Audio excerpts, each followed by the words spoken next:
भारत माता की। भारत माता की।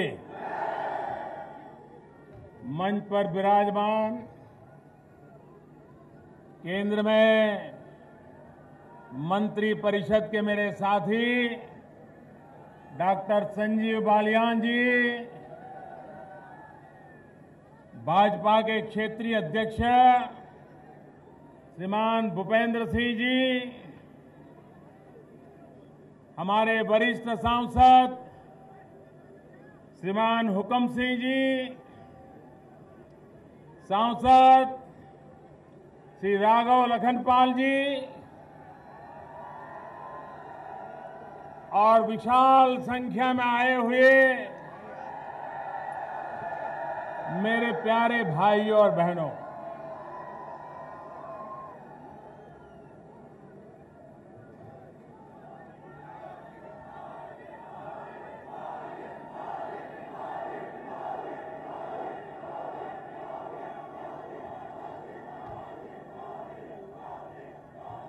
जब मैं 2014 में चुनाव अभियान चला रहा था तो बार बार इस एयरपोर्ट पर आकर के जाना पड़ता था।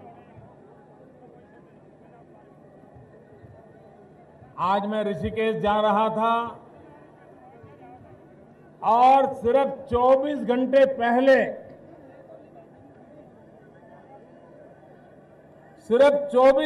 पहले तय किया कि मैं यहां उतर करके फिर जाऊंगा।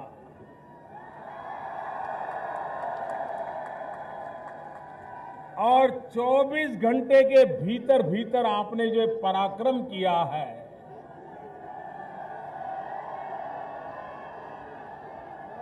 ये जन सैलाब मैं देख रहा हूं। चुनाव चलते हो, 15 दिन मेहनत की हो, तब भी इतनी बड़ी रैली कभी नहीं हो सकती। आपने गजब किया है जी। जब मुझे पूछा गया तो मैंने कहा ठीक है भाई, 5 मिनट एयरपोर्ट के बाद नमस्ते करके जाएंगे। लेकिन ये दृश्य तो मैंने कल्पना तक नहीं की थी, यहां आने के बाद मैं देख रहा हूं। मैं इस गर्मी में आप लोगों ने जो तपस्या की है, जो कष्ट उठाया है, मैं आपको सर झुका करके नमन करता हूं। उत्तर प्रदेश ने मुझे भरपूर प्यार दिया है, भरपूर प्यार दिया है। और मेरा ये विश्वास है, आने वाले दिनों में हिंदुस्तान का भाग्य भी उत्तर प्रदेश ही बदलने वाला है।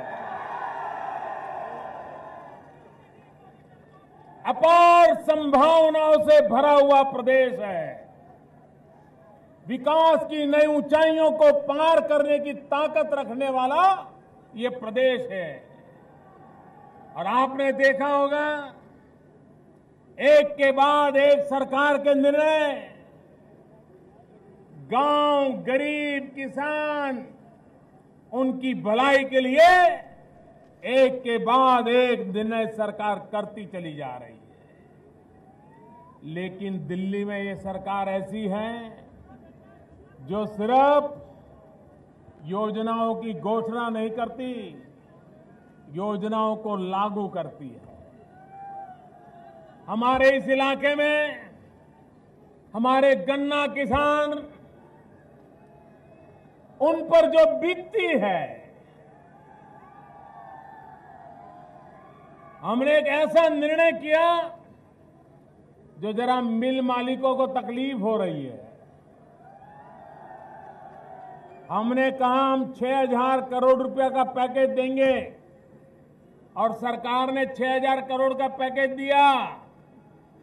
लेकिन हमने कहा ये 6,000 करोड़ रुपये जनधन अकाउंट के द्वारा सीधे गन्ना किसान को पहुंचाओगे तभी देंगे, अगर मिल वाले रखेंगे तो नहीं देंगे। और मेरे गन्ना किसान के भाइयों बहनों, मैं आपको विश्वास दिलाता हूं कि मैं बराबर इस बात पे लगा हूं कि गन्ना किसान के पास पैसा पहुंचना चाहिए। ये सिर्फ शुगर मिल के लोगों के पास पैसा पड़ा रहे, ये पुराना कारोबार अब नहीं चलेगा। हमने एक महत्वपूर्ण निर्णय किया है। वो महत्वपूर्ण निर्णय है चीनी एक्सपोर्ट करने का। चीनी एक्सपोर्ट करने में जो मदद मिलेगी वो मदद देंगे, ताकि पैसे मिले और गन्ने किसानों को पैसे बांटे जा सकते। वो भी एक महत्वपूर्ण निर्णय हमने किया है। और एक महत्वपूर्ण निर्णय हमने किया है, जो सालों से जो पेट्रोल लॉबी हुआ करती थी वो करने नहीं देती थी। अब हमने तय किया है कि पेट्रोल के अंदर 10% इथेनॉल मिलाया जाएगा। ये इथेनॉल शुगर केन से निकलता है, गन्ने से निकलता है, और इसके कारण आज जो हर 2 साल के बाद मिलें बंद हो जाती हैं, किसान का गन्ना कोई लेता नहीं है, अब ये 10% खरीदने के कारण गन्ने की खरीदी होगी, गन्ने पर काम होगा और किसान को लाभ होगा। बहुत बड़ा फैसला हमने किया। पहले पेट्रोल लॉबी ये काम करने नहीं देती थी। भाइयों बहनों, हिंदुस्तान की सभी पॉलिटिकल पार्टियां, सभी राज्य सरकारें, हमारी जब सरकार बनी दिल्ली में तो उन्होंने आकर के कहा कि हमारा अगर राज्य का विकास करना है तो ये जो लैंड एक्विजिशन बिल की गलतियां हैं उसको ठीक करना चाहिए। इन गलतियों को जरा ठीक कर दीजिए। अब जब सभी राज्यों ने कहा तो भारत सरकार राजनीतिक तरीके से नहीं सोच सकती है। भारत सरकार राजनीतिक तराजू से हर चीज को नहीं तोल सकती। जब राज्यों ने दबाव डाला, राज्यों ने आग्रह किया, तो हमने कहा ठीक है, जो गलतियां होगी हम ठीक करेंगे। हम संसद में गए और अचानक जिनकी सरकारें कहती थी ये करो, उनके मुखियाओं ने मुंह फेर लिया और किसान को जो ज्यादा मुआवजा मिलना चाहिए वो मामला दिसंबर से लेकर के अब तक लटका रहा।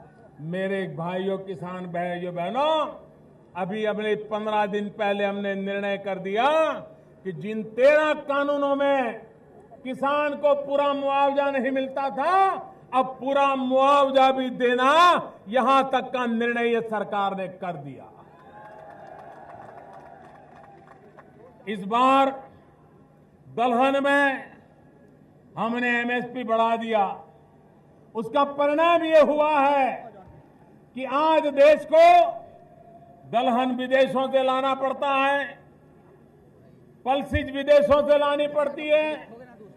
हमने एमएसपी घोषित किया, ज्यादा पैसा देना तय किया। मैं आज मेरे देश के किसानों के सामने सर झुकाना चाहता हूं। आज मैं मेरे देश के किसानों को नमन करना चाहता हूं कि पहले से 110% उन्होंने दलहन में बढ़ोतरी कर दी और देश का किस गरीब से गरीब व्यक्ति को दलहन मिले, इसलिए हमारे किसानों ने इस बार फसल में 110% काम किया है। इसलिए मैं किसानों को अभिनंदन करना चाहता हूं। भाइयों बहनों, आप जानते हैं दिल्ली में काम करने वाली सरकार है, तेज गति से काम करने वाली सरकार है, एक के बाद एक फैसले लेकर के लागू करने वाली सरकार है। लेकिन जो 400 से 40 पर आ गए हैं,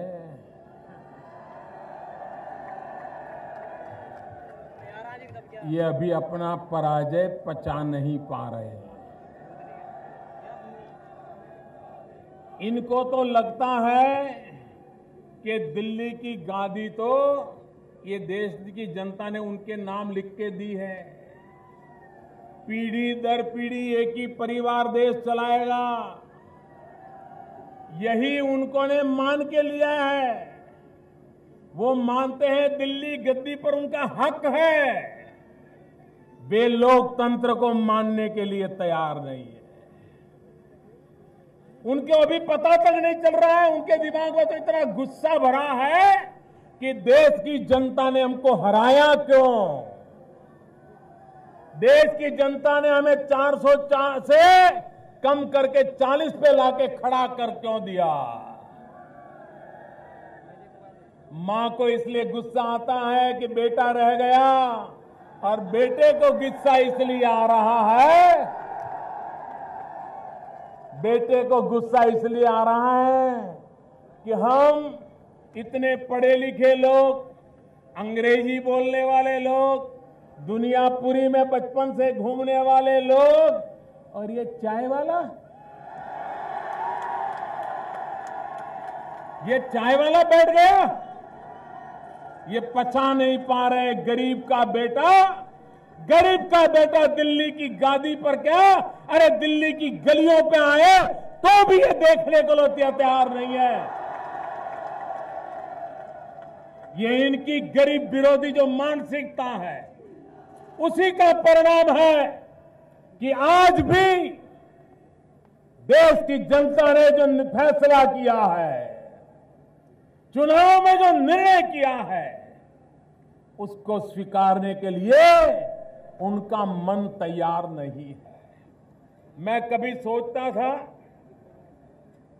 कि 1975 में श्रीमती इंदिरा गांधी की लोकसभा की सीट चली गई, उनको प्रधानमंत्री पद छोड़ने की नौबत आ गई, कोर्ट ने उनको अयोग्य घोषित कर दिया, तो गुस्से में आकर के वो आपातकाल लाई होगी, ऐसा मुझे लगता था। उनको लगता था कुर्सी बचाने के लिए गुस्से में आकर के आपातकाल लाई होगी, लोगों को जेल में बंद कर दिया होगा, अपनी कुर्सी बचाने के लिए किया होगा। लेकिन अब मुझे लगता है इनकी रगों में सामंतशाही पड़ी हुई है, इनके स्वभाव में सामंतशाही पड़ी हुई है, और इसलिए ये किसी को स्वीकार करने को तैयार नहीं है, लोकतंत्र को स्वीकार करने को तैयार नहीं है, जनता जनार्दन के आदेश को स्वीकार करने को तैयार नहीं है। राजनीति में आदरणीय मुलायम सिंह जी भी हैं। मुलायम सिंह जी हमारे विरोधी हैं, लेकिन उसके बावजूद भी वे लोकतंत्र की इज्जत करते हैं। संसद चले इसके लिए मुलायम सिंह रात रात मेहनत करते रहे, लेकिन इन लोगों ने संसद चलने नहीं दी। विरोध तो मुलायम सिंह भी हमारा करते हैं, गौर विरोध करते हैं। मोदी की जितनी आलोचना हो सकती है मुलायम सिंह करते हैं, लेकिन जब संसद की बात आई, लोकतंत्र की बात आई, तो मुलायम सिंह जी भी संसद के अंदर संसद के नियमों के लिए, संसद की परंपरा के लिए, संसद के मूल्यों के लिए खड़े हो गए। यही तो लोकतंत्र की ताकत होती है। लेकिन ये है कि मानते नहीं,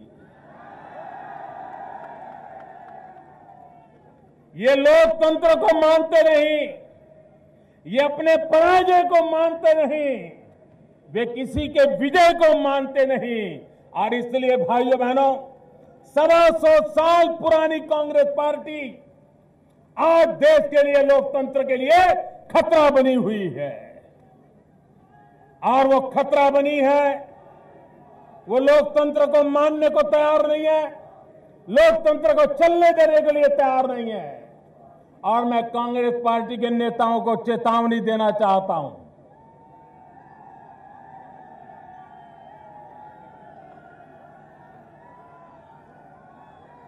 आप, ये जनता ने आपको नकार क्यों दिया, उसका आत्मचिंतन करो।